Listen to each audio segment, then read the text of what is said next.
The foundation of human understanding teaches an observation exercise, often called meditation, which permits you to become objective toward your problems and allows your heartaches, bad habits, fears, and anxieties to be completely eliminated from your life without effort on your part.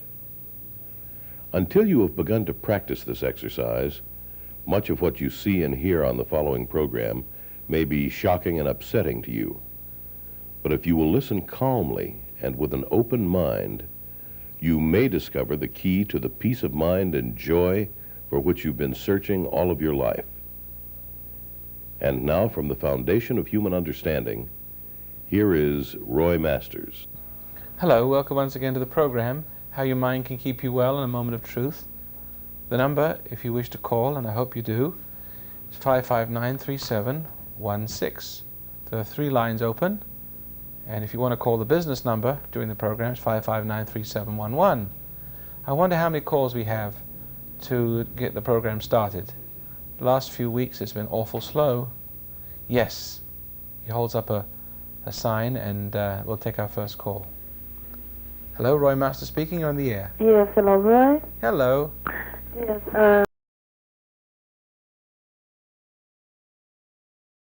that,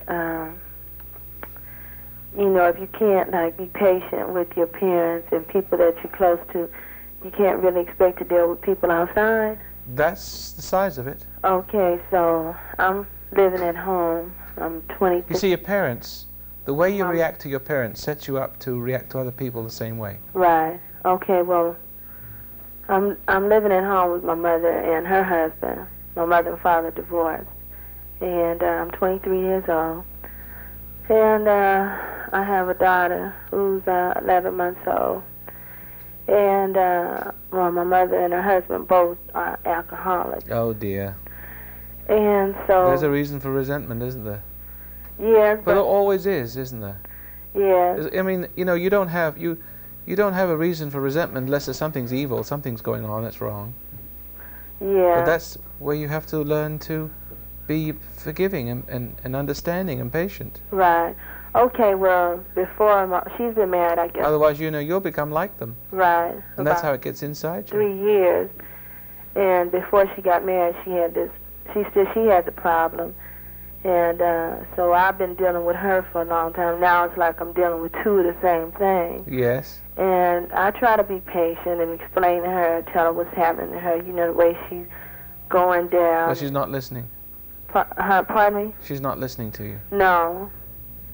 So, and I see a lot of the mistakes that she All right, made. now I get the picture generally. Bringing me up. Okay, what is the question, though? Okay, I don't want the same thing to happen, okay, with me and my baby, okay, because I already see where I made my mistakes, and now she doesn't have a daddy, she just has me. And I am meditating, and I'm trying to do things the right way, but, okay, the thing is like about me moving. It's tough, I tell you. Moving away from home. It's not a bad idea if you can make it. I should. Can you make it on your own? Well, okay, Sounds like a very bad environment. It is. It is. Okay, she has periods like when she'll not be drinking. Then she's like a double personality, really. Yeah, she's nice to you. Yeah. Well, how do you react when she's nice to you? The same way. You know, you still cool? Are you cool to her? Pardon me? You react in a cool way? Yeah. Okay, I really try to encourage her. You don't let her make up for the things she does wrong, do you? She tries to. But you don't accept it. She tries to buy me things and you don't accept it, I hope. Baby and stuff like that. But you don't accept it. Well, if I do, I let her know that she should be doing this because she wants to, not because she's looking. No, I wouldn't accept it. You wouldn't accept it? No. Under these conditions, the way I hear you say it, I wouldn't accept it. Okay. That way you make her feel. You just tell her, Mother, I want your love. I want your understanding. I don't want these things. If you don't mind, I'll live without them. Yeah. I'm afraid if I accept these things, you'll think you're okay. That I've forgiven you. Yeah. Well, I haven't even passed judgment on you, and I just want you to know that. But I won't accept these gifts as if that will make things all right between us. Right. See? You're just going to have to look at yourself, and I want you to feel the pain of that. You don't have to say all those words. I'm just saying those words because that's what's going to have to come across. Right. All right. I would say it's a bad situation to be in. If you can make it on your own, then you do it. But on the other hand, since you do say that your mother does try to make up to you for it, there may be some conscience left in her that you can reach if you handle her right. Yeah. I feel like sometimes I feel like I can help her. I don't really push her, talk to her too much about meditation, but I do tell her, like, you know, that this is what I've gotten off into and the benefits that I've received. Yeah. Because she knows that, like, I'm only 23 now, but a long time ago I had a lot of problems. And I caused her a lot of grief and sorrow, and I think I have a lot of guilt. That's part of the reason why I think... Are you staying around because you think you might help her? Staying here with her, I don't know, because I can see... But you don't feel responsible for her anymore like you used to. No. You used to, didn't you? I used to. I knew it. Yeah, really feel bad. I used But now you have another sort of responsibility that Yeah. you'd like to help her, wouldn't you? Yes. But you don't feel responsible if you fail. No. That's good. No. That's healthy. Because I was really kind of suicidal, too. It was a long time ago. A lot of crazy things had happened, but... How long have you been meditating? For maybe about a year. Off and on, but since I've had a baby and whatnot, she's 11 months old, I've really been, you know, sticking to it. Good. Trying to get it together and whatnot.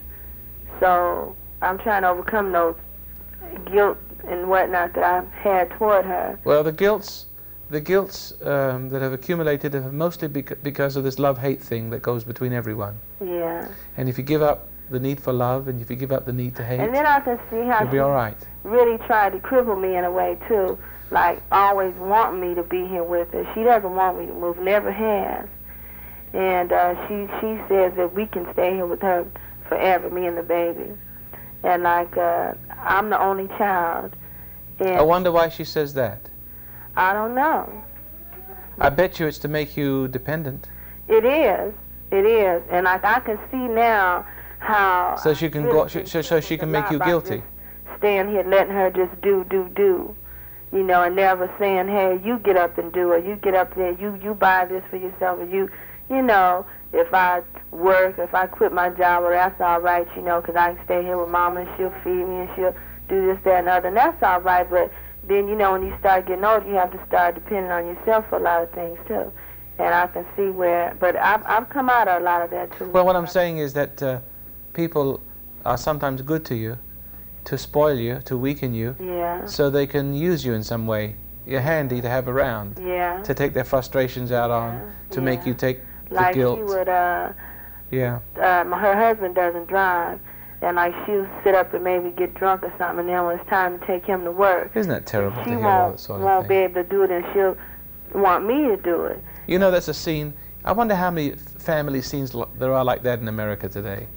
I don't know. Millions of them. Just a horror camp. Yeah. It's sad. It Isn't it takes sad? a lot. But it's nice that they have done something good with their lives, and it seems like you're one of them. Something good came out of them. Yeah. That's sweet. I must go on to my next call now. Okay. Bye. Thank you. Hello, Roy Master speaking. You're on the air. Mr. Masters? Yes, sir. Here's my question for you. You know, you were talking about Jonesville about 2 or 3 weeks ago, and my question is, how close do you think America is to fascism now? Very close. Very close? Well, something like that. I don't know about fascism, because fascism is a name of a political group, but fascism is just a name really for a bestial, violent, vile form of lowly behavior, destructive, murderous behavior. You know, you can have them in many forms. I mean, communism and fascism, there isn't a hair's breadth of difference between them. But there's not much difference between Christianity, fascism, and communism, because there are a lot of Christian fascists. That is to say, fascists who don't call themselves fascists, but they dress up as Christians. They're dressed up as something else. You know, they got with white hoods on their head and that sort of thing, and bigots. And there are millions of them around. Yeah, well, I think it's like, fascism comes to America. It's not going to be the same as Italy. And No, it won't be in the same form. It always disguises itself and appears calling itself something that it isn't, But or even that it is. excuse me. But I mean, it's always something in the news, and always, I started looking at an encyclopedia, and I read about Germany, and then I read something about what's going on here. It's not as heavy, but it sounds like the same. Oh, listen, what's going on here is as bad as anywhere in the world, except it's more concealed. More concealed. Yes, it's more concealed. I couldn't find another word. Hidden, yeah. It's hidden, yeah. Do you ever read any of these books like C. Wright Mills?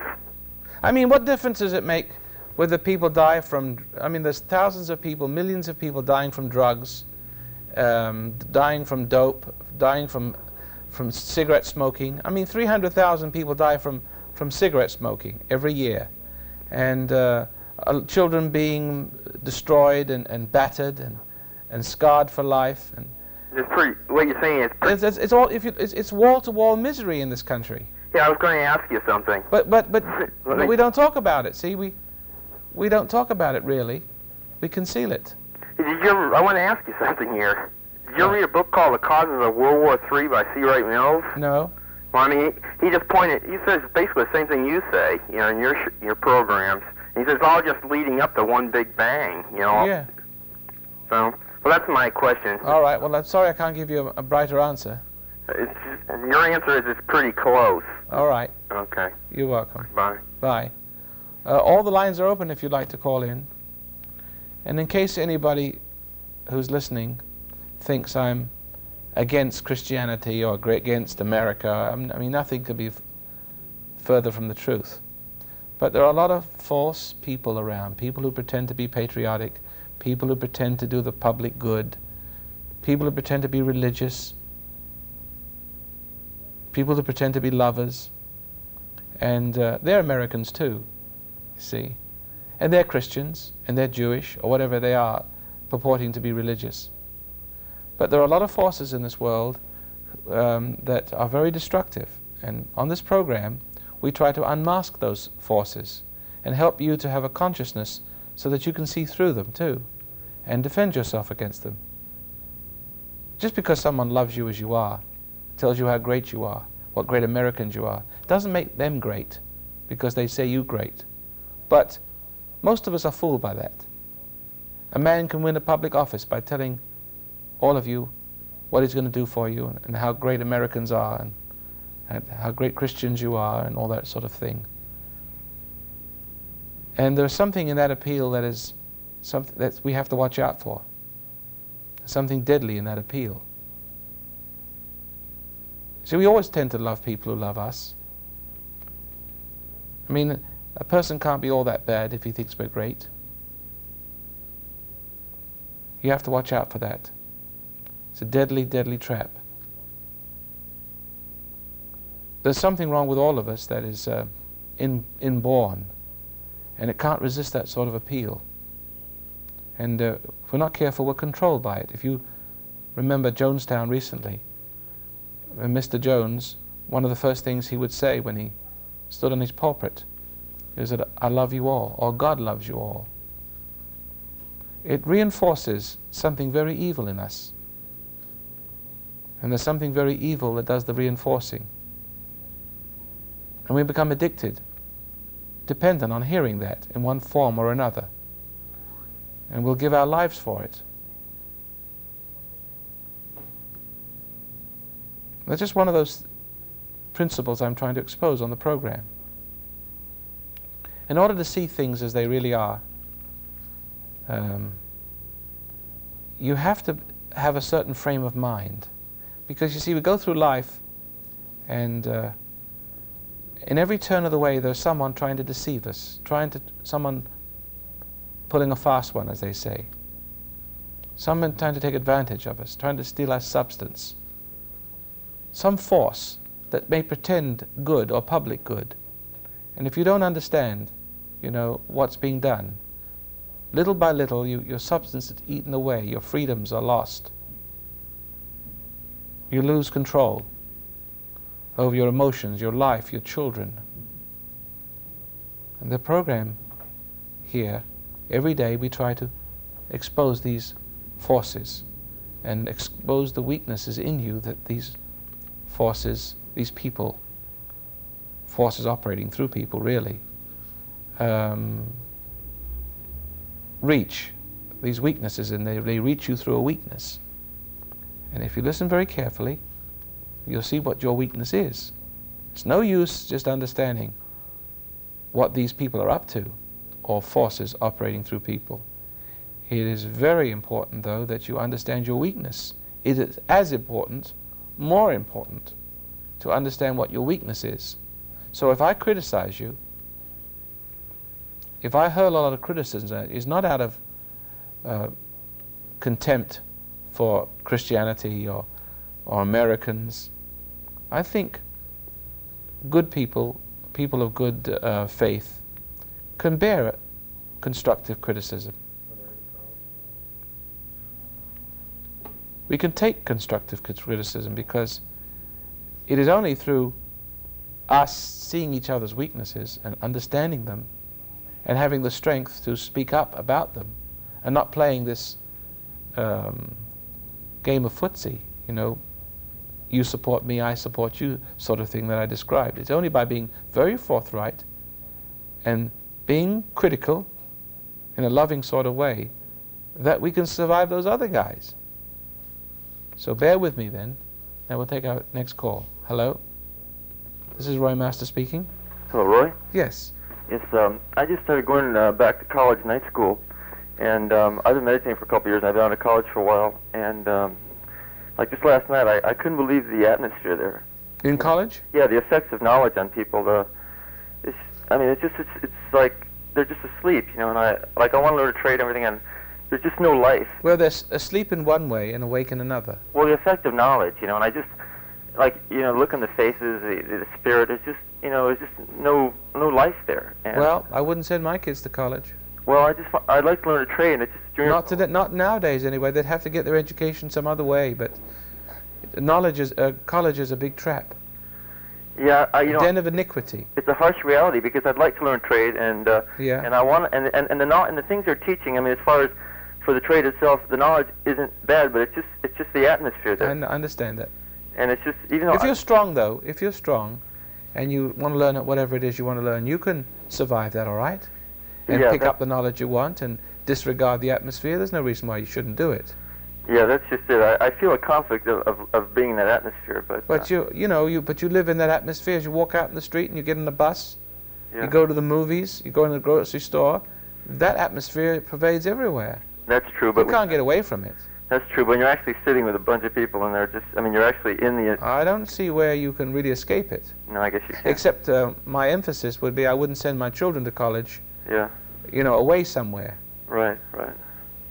It's just what it does, though. I mean, the effect of it, I mean, I see that as a big problem in society because there are millions of kids going to college and trying to, you know, to acquire so-called security in life. And I just see that as another way of hypnotizing people because of the way it's taught and the yes, the framework under which it's taught can be hypnotic.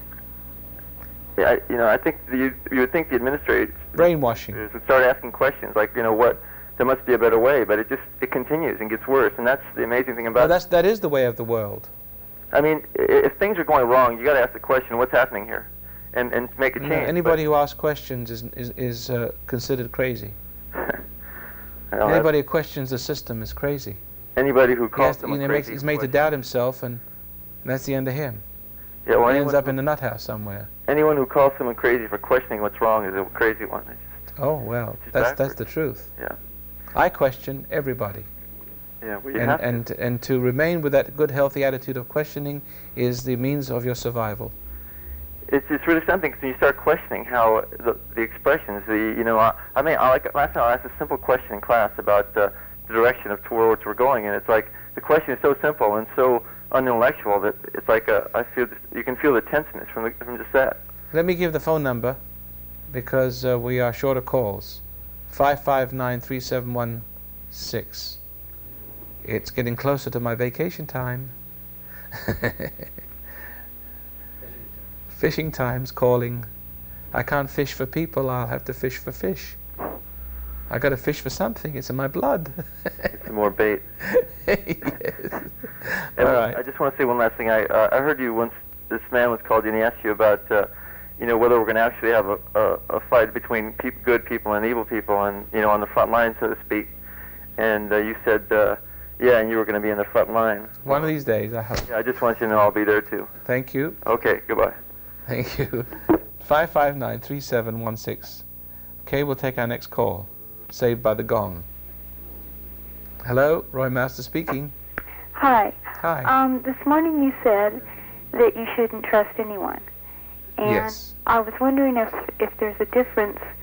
Like you said, you don't trust your wife, but I don't trust anybody. for a woman, doesn't she have to have trust in her Well, you don't understand what I mean by that. I clarified it, I thought. See, I don't put my faith in anybody except God.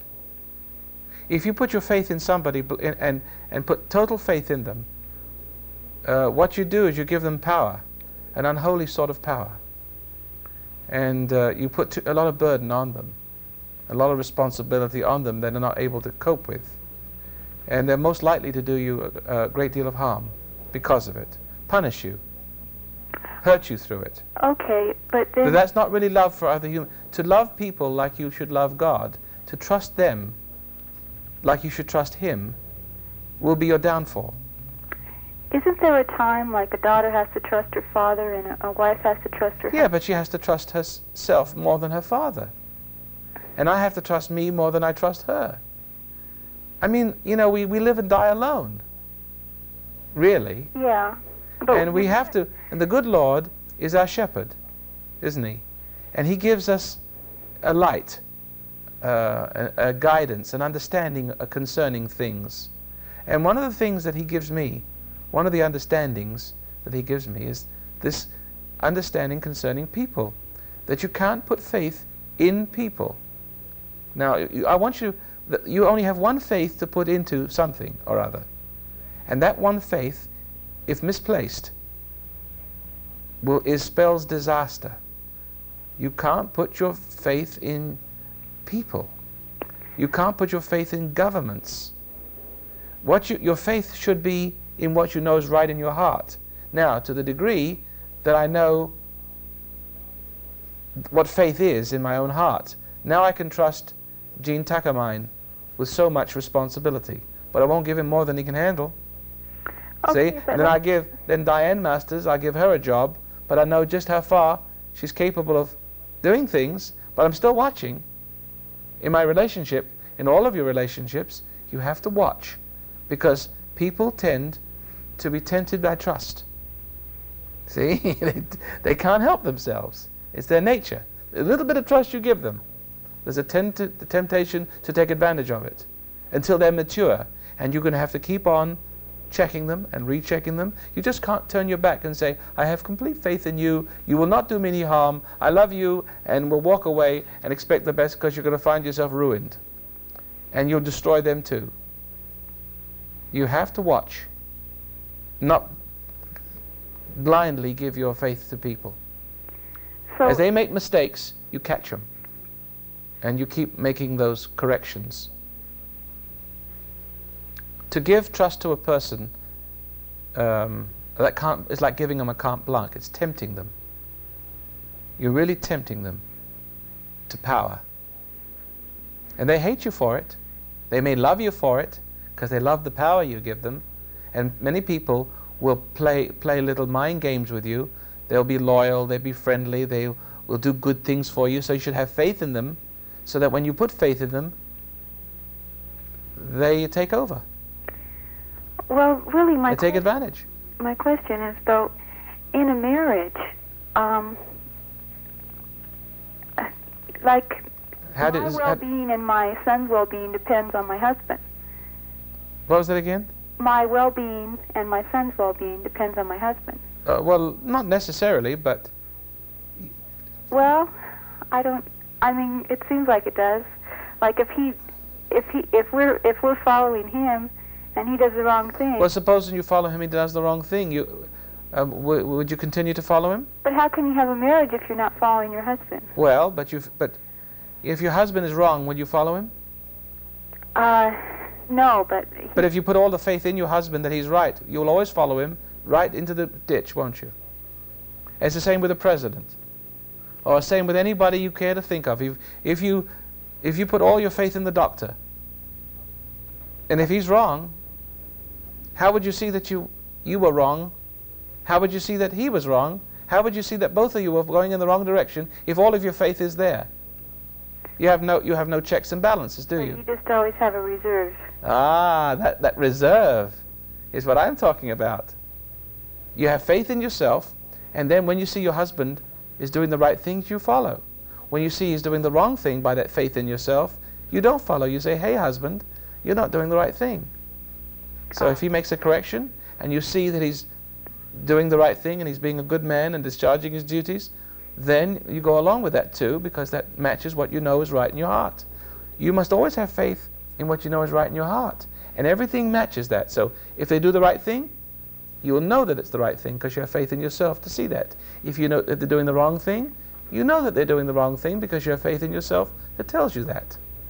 You see, you have to have that reference point. You can't give it away. You see what I'm saying? Yes, I do. All right. Thanks very much. Okay. Bye. I shock people when I say you mustn't have faith in people. But now you understand what I mean by that, I hope.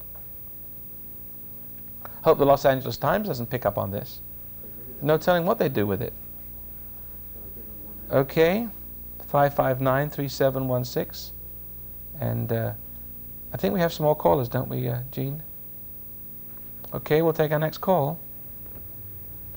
Hello? Hello, Roy. This is Roy Masters. You're on the air. Yes, my problem is I have a 5-year-old daughter, and she came home with a story that she'd been molested. Oh dear. Yes, and where did she come home from? From school? Well, no. This is what happened. She was with a babysitter. It's one of the rare occasions I've ever left her with a babysitter, and the babysitter was called away on an emergency, and my little girl was left with her husband and her husband's partner. Who told you that? The girl herself told you that? No, my little daughter told me. Oh, and dear. She's so young, she doesn't understand such things. But she knew what happened. It all to me. She described it. Right. And oh, that's frightening. Yes, and the repercussions of it have been that her teacher even came to the house and told me that my daughter had changed, what had happened, and, like a little... Well, I can't tell you. I mean, if you give me the whole story, I won't be able to make a judgment. But I'll tell you that you better find out for sure what's going on. And when you find out sure, I call in the authorities. This is the ironic thing. I went to my husband with it, and I hate to say it, but he's a rather psychopathic type. All he did was spew a lot of violent talk and then did nothing. The ironic part is I walked into a restaurant with my little girl the other day, and she pointed him out to me. He just happened to be there. Don't go away now. Never met him. Don't go away. Now, I'll be right back in a few minutes. All right. But we can't make a long story out of it. No. Because all I can give you some, I just have a question. timely advice. Don't go away. All right. This is KTYM in Inglewood. I get the stations mixed up sometimes. KTYM Inglewood. My name is Roy Masters, the program How Your Mind Can Keep You Well, A Moment of Truth. I'd like to invite you all to get my records and my book, How Your Mind Can Keep You Well, to teach you to meditate. And what meditation does is put you in a different frame of mind, different frame of reference. See, we all can live in two places in our mind. You can be in your right mind or you can be in your wrong mind, which really means being in your left mind. There are left-minded people, believe it or not, and those left-minded people are usually emotional people, lost in their imagination. And as long as you are emotionally lost in your imagination, you can never solve problems. You only create them, even when you're trying to solve them. So I suggest that if you like the things that I'm saying and they make sense to you, write to the Foundation of Human Understanding and ask for the 2 records or cassettes, please specify, under the title How Your Mind Can Keep You Well, and you'll also get this book along with it. Now we have a policy that if you can't afford the records or cassettes in the book, we'll give it to you for what you can afford. Simple. Write to the Foundation of Human Understanding, 8780 Venice Boulevard in Los Angeles, Post Office Box 34036, Los Angeles, And now we'll make a station break, go to the station, and be right back.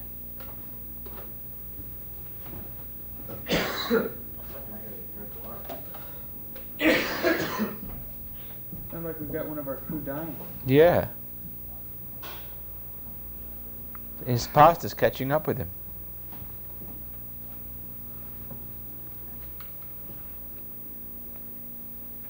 Roy, your volume is higher than it has been. It's all right now. I can live with it the way it is now. Okay. I like it the way it is. The way it is perfect. Okay. Okay. What's the countdown? Countdown. Yeah. No, I can't hear. You better give me the exact time.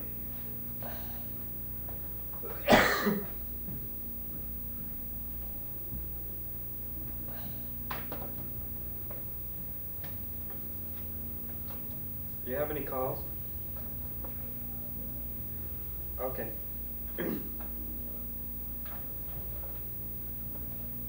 get ready. Welcome once again to the program. How your mind can keep you well in a moment of truth. Are you still there, ma'am? Yes, I am. Okay, now can you phrase the question? Well, I must just tell you this one part.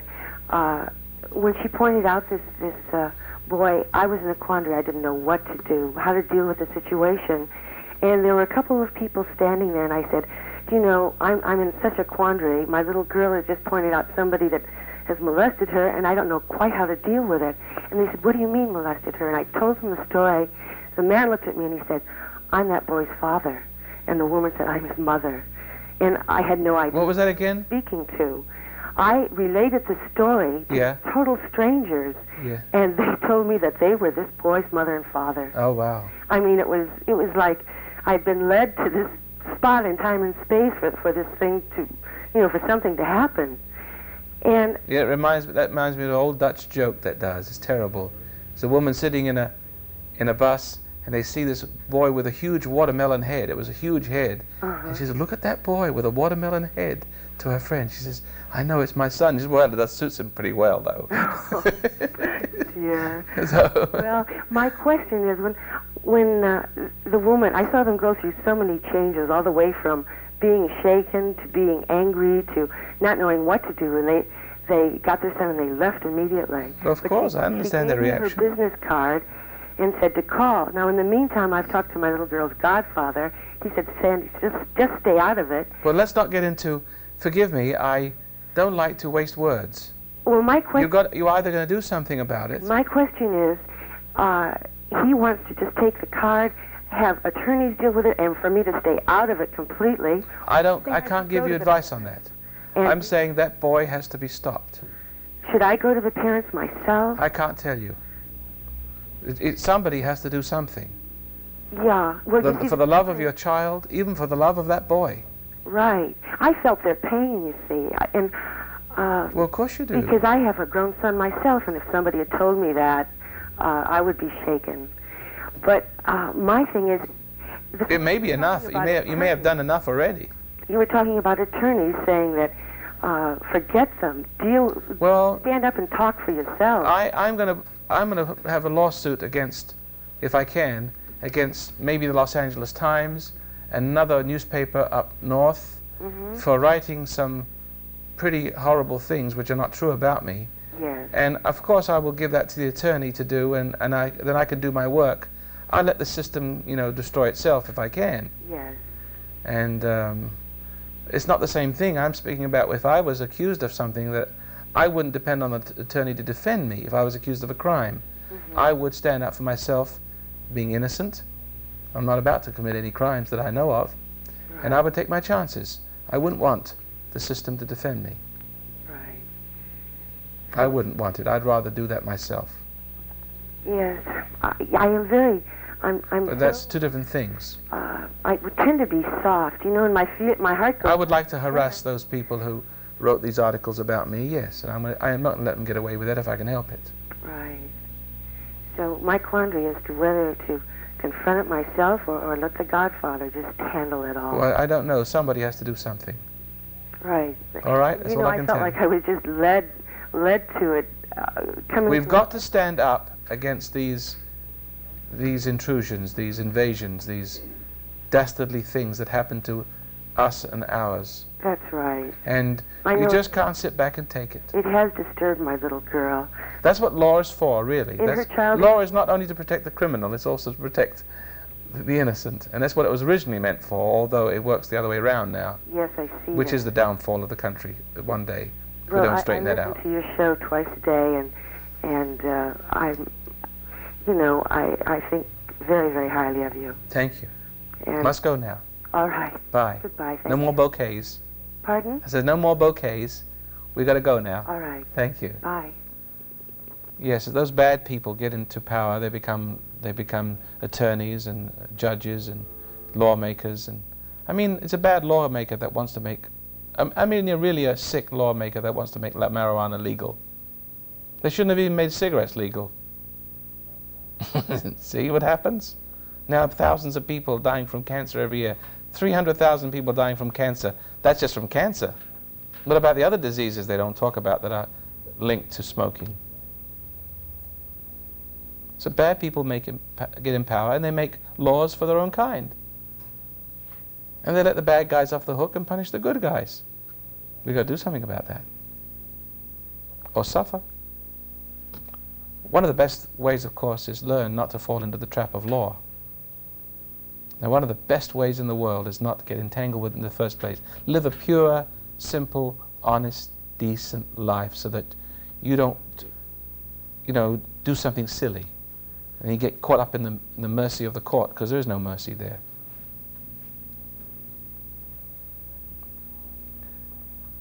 And when, of course, other people do things to you, be careful that you don't make a wrong move so they catch you instead of them. There's a lot of wisdom that has to be applied. But when there's an injustice done to you, you must take it. You must see to it that the law is called in and employed for your benefit. Don't you agree? 559-3716. We'll take another call. Hello.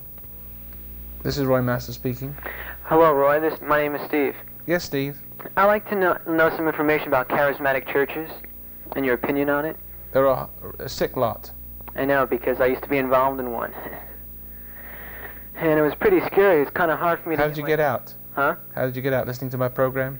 Yeah, but also I realized that they wanted me mind, body, and soul. Of course they do. Yeah, and my mother always brought me up to believe the opposite. To think for yourself, to be an independent, self-sufficient human being. Oh, how come you got away from such wonderful precepts? I got involved with personalities. You did? An ego thing of your own? Yeah. Everybody has an ego when they come in the world. All my kids have got huge egos. And if they're not careful, I'll lose them to personalities. But it was a pretty scary situation. Personalities are princes of darkness. Mm. Personalities are princes of glitter and guile. You have to watch out for personalities. Because there's only one personality you're supposed to be caught up in. And that is the divine personality. It's called salvation. But you've got to be careful you don't get the wrong guy. That's what charismatic religions are all about. Yeah. They think you're a devil, too. Yeah, of course they think you're a devil. Yeah.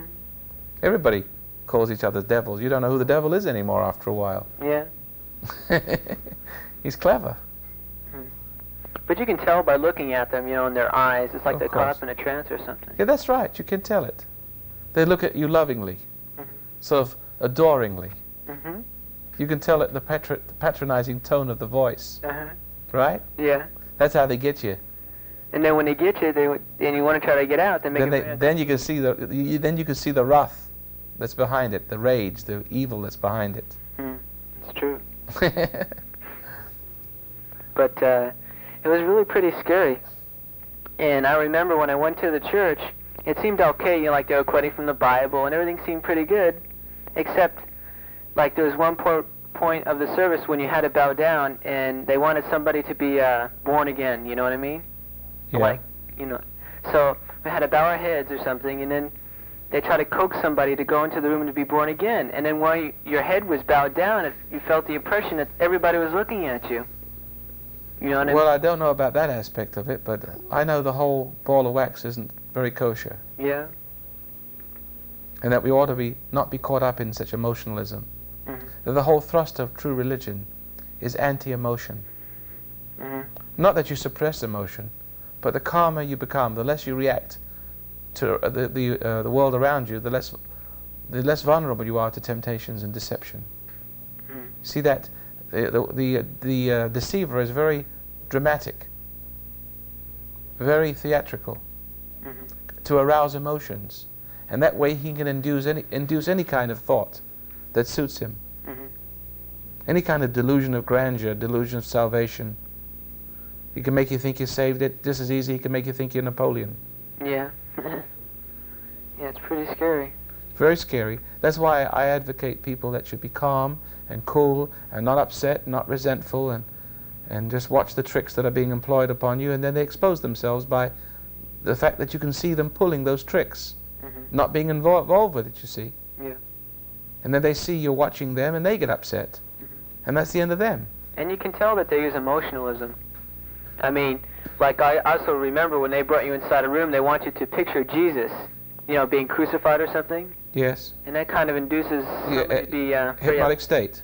Yeah. Anytime you visualize anything, visualize a running stream and water and mountains and beautiful clouds, if you close your eyes and visualize that, you'll find yourself in the picture and subject to the picture makers, the reality makers. Mm-hmm. And you'll not be able to get back after that. Got to be very careful of those dream scenes, whether it's religious or otherwise. Mm-hmm. I know all about that. Mm-hmm. Yeah. I would save you from that if I can, Mm-hmm. just by explaining it. But you're back home again, are you? Yeah. And you're in your center again, are you? Yeah. Stay there. Also, my mother helped me this time. If it weren't for her, I don't know where I'd be. Okay. Is she listening to me too? Yeah. I've been Good. listening to you for about a year. She has? No, I have. Oh. My mother does her program, but she has really no objection to you. Okay. And you don't have any objection to me either. No, I don't. See, I talk to you from my heart, and you have to listen with your heart without the emotion. Mm-hmm. And that way we can communicate truth to each other, really a process of awakening. Mm-hmm. See, if I emotionalize what I'm saying to you, then you get caught up in me. Mm-hmm. But if I say the same thing with love, without the desire to emotionalize you, to get you caught up with me, then you understand it like I do. Right. See, you're awakened by the same word that would otherwise put you to sleep. Mm-hmm. That's why the Bible, when it's used with emotion, can be dangerous and hypnotic, because although it's telling you the truth, if it doesn't bring you to the truth, if it doesn't lead you to the truth, it'll lead you from it. Right. It's like there's a very fine line between. Yeah, and Satan knows exactly how to use the truth to lead you from it, Uh-huh. so that you think you're moving towards it, but yet away from it. Yeah. All you got is a bunch of words. Mm-hmm. Isn't that horrible? It is, and that's true with. I'm going to high school now, and I look at people, and and it's like they're not alive. It's like they're doing their own thing. They're into drugs, they're into this, and they're into that. Now, I ask you a question as a young man. How can a democracy survive with robots like that, You can't. who don't think they're robots? Mhm. They're slaves, but they don't think they're slaves. Mhm. They think they're free. And the only thing they're free from is the truth that they're slaves. Yeah, and it's going to bring on their destruction sooner or later. But look around us. What hope do we have? Yeah. Unless we all wake up. Mhm. What can you do to wake people up? Be a shining example. Now that's a beautiful answer. All right. Shine. Yeah. I also think that I was talking to my friend, and I said that we should be like, Abraham, that when he was a nomad or a wanderer or something, Yes. he had a one-to-one relationship with God. It's like God revealed himself to Abraham because he really wanted to know God. Right. You got it. And that's called faith. Yeah. And you live by your inner knowing from moment to moment what's fair. For instance, you can hear me talk quietly, and you know whether I'm telling you the truth because it passes by some kind of criteria, doesn't it, inside you? Mm-hmm. And you know if I'm telling you a lie, too. Mm-hmm. You can tell it because something inside you tells you about it. That's called living by faith. You would just agree if I'm right, and you can disagree when I'm wrong, but you're still right disagreeing. Mm-hmm. You're just as right disagreeing as you are agreeing. See? There's like a. Because even when you're rejecting the bad, Uh-huh. you're accepting the good. Mm-hmm. If you disagree with me, you're really having faith, if I'm not telling you the truth. Mm-hmm. It's true. Isn't that interesting? Mm-hmm. And if you agree with me, and I'm telling the truth, you're still agreeing with what you know is right in yourself. Right. Can't go wrong. So Yay or nay, it's still okay. I have to write that one down. Okay. Okay. Bye. Bye. Hello. This is Roy Master speaking. You're on the air. Okay, hi. Hi. That was really nice. Enjoyed listening to that talk with that young man. But what I wanted to get into, Roy, was meditation and how people get very confused with the different types of meditation. Like, for instance, I was meditating 23 years ago. And yet, all the time I was meditating, I was getting into that thing you talk about, like, hypnotic type of thing, where you go into looking at waterfalls, or Yes. getting into the depth of the ocean, or this kind of thing.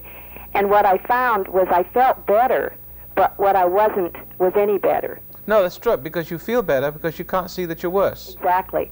I was rotten. I mean, I was... You're escaping into those pictures, and it gives the illusion of improvement. Also Pollyanna, because I looked good to the other people around me, and people thought that I was together. That reinforced your ideas of being in your own image of yourself. Exactly. Yeah. But what I wasn't was I wasn't aware.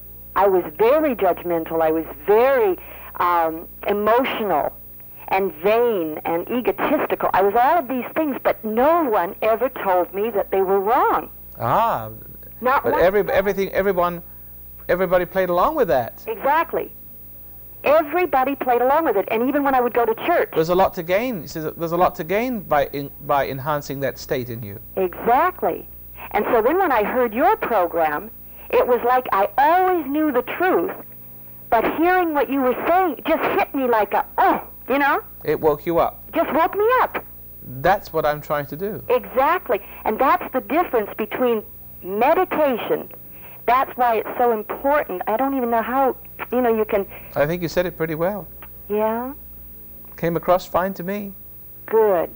What I'm trying to do is to sober you up. I know it. And the only way you can really do it is to speak truth in a truthful way. Yes. See? You can speak truth, as I said to the other gentleman, in a non-sober way by being excited.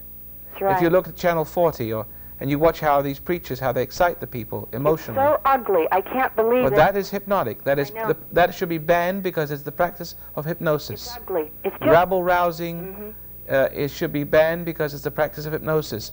In the courtroom, when the lawyer cross questions the witness and emotionalizes the witness, that should be banned because it's creating a hypnotic state where the person gets confused and says the wrong things. Exactly. That's not justice. Not at all. And of course, that hypnotizes the jury because they believe it also.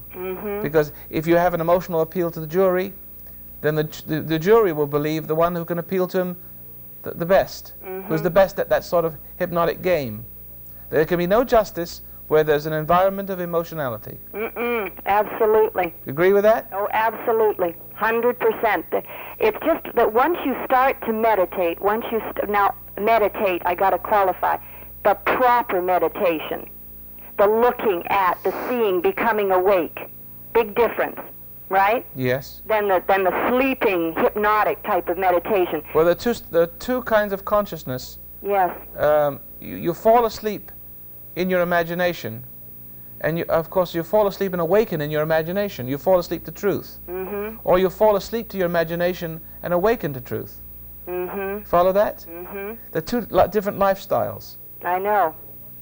And one isn't really bad. In other words, one is reality is a dream, and while the other's dream is reality.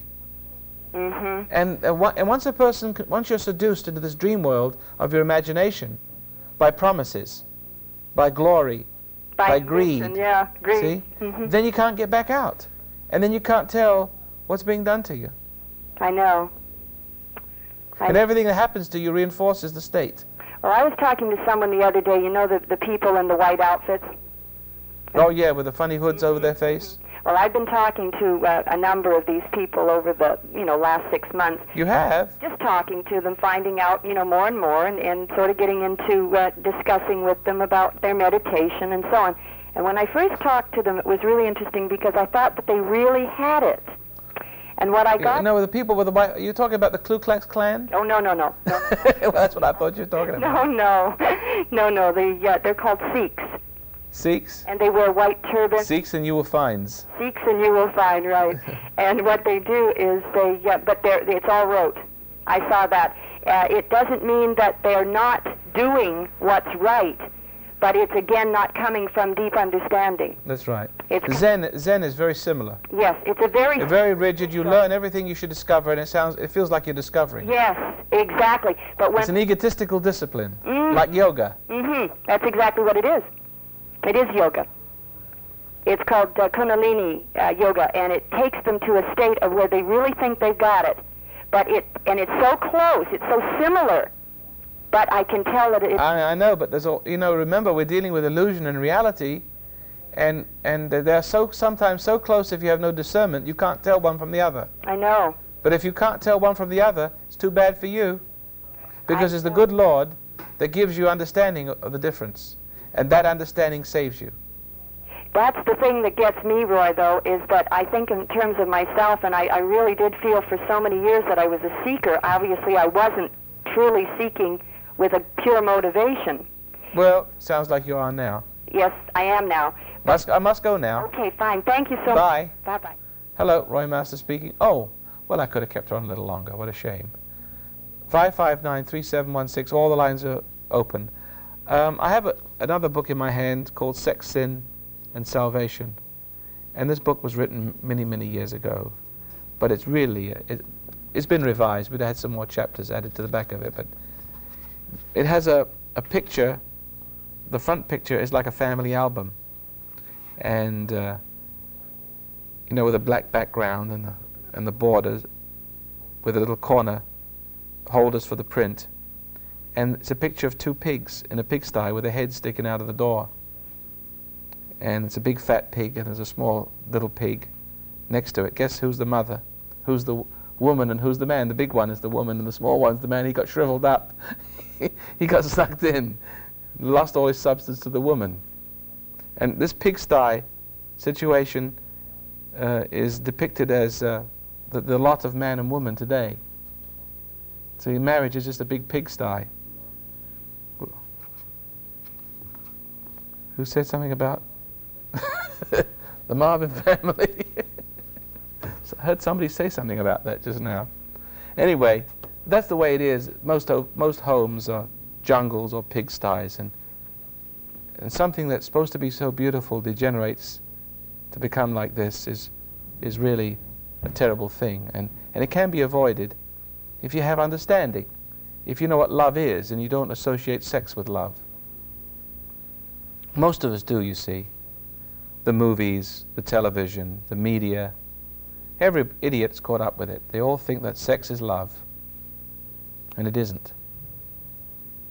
You can do everything with love. I can teach you with love, or I can teach you with impatience, without love. You can have sex with love. I could serve you a dinner with love, or poison it by just throwing it in front of you. Everything can be done with love or without love. And if you know what love is, and you could override all of your relationships with it, perfume it, I was looking for a good word, then you could have happiness in your family. But there is a reason why people associate sex with love. And this unconscious reason, which we are desperate to believe it or not, it's sort of a desperation, we want to believe that sex is love, is explained in this book, Sex, Sin, and Salvation. Sex, Sin, and Salvation. And you can write to the Foundation of Human Understanding for it, 8780 Venice Boulevard in Los Angeles, zip code 90034. 8780 Venice Boulevard in Los Angeles, zip code 90034. Sex, Sin, and Salvation. A real mind opener. You want to understand why you have big problems in your family? Unless you know what the secret is, what your secret weakness is. Why you fantasy and think of sex as love and identify those two. There's There's a guilt there that makes you think that. I'm only going to give you a few clues because I only have a few moments. Same with a drug addict. He associates taking drugs with love. He loves drinking. That's not love. The drug addict, the alcoholic, the gambler, they love it too. But you can't really say that was love. Love's got to be something else. If sex, sin, and salvation. The reason why all marriages fail is because we associate sex with love. Then it becomes an addiction, a means through which we can be controlled like the drug addict. It works to the disadvantage of the woman and the man, and you must find out about it. If you listen long enough to the program, you'll find out about it. You probably heard the reason today, but that much more understandable when you read this book. Also, I have a monthly manuscript. This month's title is The Power of Emotionless Love. And it's the closest thing we have to a mailing list in the foundation, closest thing we have to an income, because if you could send $5 or $10 a month or whatever you can afford for this manuscript, you'll find there's very interesting articles in it, very valuable bits and pieces of information that will enhance your life greatly. We've been doing this for a number of years now. We have about 4,500 people on the mailing list. It isn't many. And with it comes a newsletter. What's going on and in the foundation, what we project for the future, what we see coming up in the future, some helpful tips on marriage, on bringing up kids and things like that. It's really a nice feature. We'll become a newspaper one of these days. This newsletter, if you get it by itself, is $20 a year, but it comes with the manuscript if you subscribe to the manuscript. And the manuscript is so valuable, believe it or not, that we feel like it's so valuable, it's packed full of information, that so essential to your growth, your understanding, that if you can't afford anything for the manuscript, which incidentally supports the program if you can, we give it to you free of charge. Just put your name on the mailing list anyway. The manuscript. This program is G724. G724. If you enjoyed it and you want to get a copy of it, just refer to that number when you write to the foundation and send $6 for this particular service, plus $1 for tax and handling. Thanks for listening, and join us in the next broadcast.